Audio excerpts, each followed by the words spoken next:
અને આ નિર્સ્વાર્થ ભાવે સેવા કરે ને, આજ નહીં તો કાલ મારો ઠાકર એના હાકળ ખખડાવા આવે ને આવે નહીં.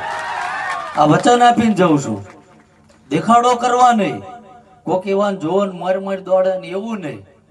મનના ભાવથી સેવા કરે એ સેવા જોઈ એ કદાચ એની પેઢીમાં ઉગી ના નીકળે તો મારી ભુવાફણીમાં ફેર થઈ જાય. એટલે જાજો સમય નથી લેતો.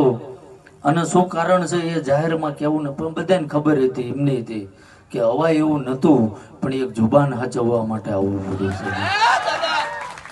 એટલે જતા પહેલા અવિરત આજે ડાક ડમરૂનો કાર્યક્રમ, નામી અનામી માણસો આવ્યા છે, સાધુ સંતો, ભુવા ભક્તો, તો અહીંથી કઈ લઈને નહીં જાય, આશીર્વાદ આપીને જ જઈ શકે.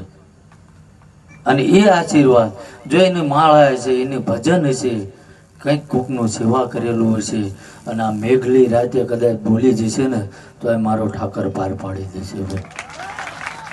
પણ મેં કીધું એમ કે અમને એક જ રસ છે કે માણસને સંસ્કારને શિક્ષણ બાજુ લઈ જાઓ તો આપોઆપ ઉપર આવી જશે. એટલે વધુ સમય ના લેતા, પણ છેલ્લે બે હાથ ઊંચા કરીને જય બોલાવી છે, જેને હું હૃદયના ભાવથી માનું.